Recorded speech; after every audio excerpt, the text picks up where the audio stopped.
être le meilleur, la première chose à faire, c'est de vous demander le meilleur en quoi et pourquoi. Paradoxalement, vous devez renoncer à être parfait partout et tout le temps. Oubliez l'idée d'avoir des bonnes notes dans chaque matière, à chaque contrôle.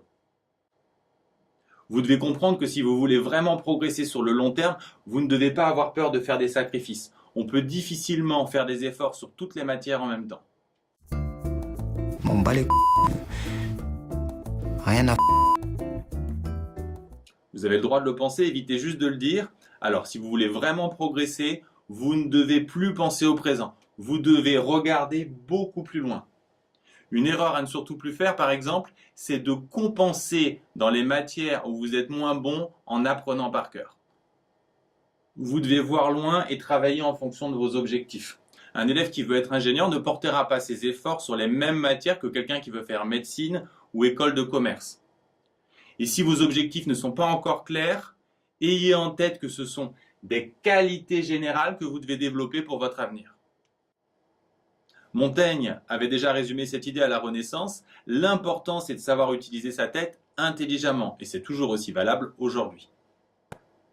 Ce qu'on attend vraiment de vous dans les études peut se résumer en 4 points. 1. Votre capacité à résoudre des problèmes. 2.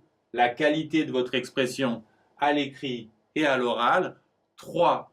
Votre esprit de synthèse, c'est-à-dire votre capacité à dégager l'essentiel d'une masse d'informations. Et 4. Apprendre et travailler vite.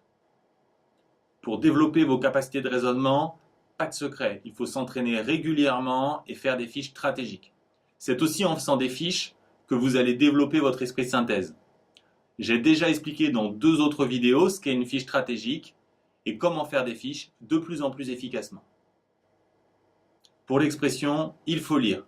Ne vous forcez pas à lire des classiques. Lisez ce que vous aimez, mais lisez. Progressivement, vous pourrez lire des auteurs de plus en plus complexes et profonds.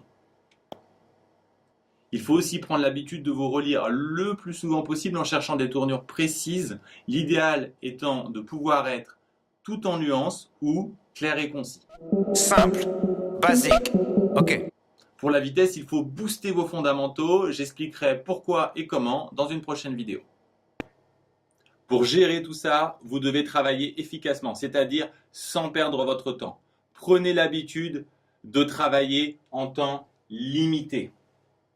Tous les 1h30 ou 2 heures, faites une pause. L'important n'est pas de travailler longtemps, mais de mettre de l'intensité dans votre travail. Au lycée, même si vos objectifs sont très ambitieux, vous ne devez pas passer tout votre temps à travailler. En prépa ou en médecine, la charge de travail sera 3 ou 4 fois plus grande. Donc au lycée, si vous n'avez pas de temps libre, en passant au niveau supérieur, vous allez exploser.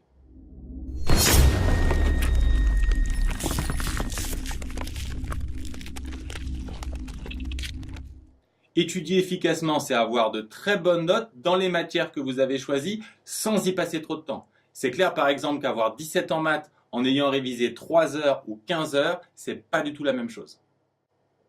Est-ce qu'il faut faire du sport? Une expérience a été menée sur des élèves de 16 ans qui, au lieu de faire 4 heures de sport par semaine, en faisaient 15.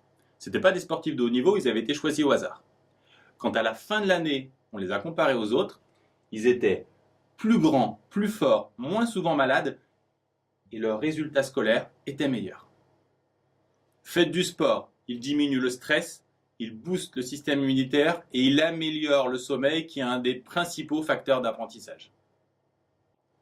Enfin, ne vous trompez pas d'objectif, ne cherchez pas à être meilleur que les autres. Cherchez à devenir meilleur. Si vous avez un certain niveau, prenez le temps d'aider des élèves moins à l'aise que vous.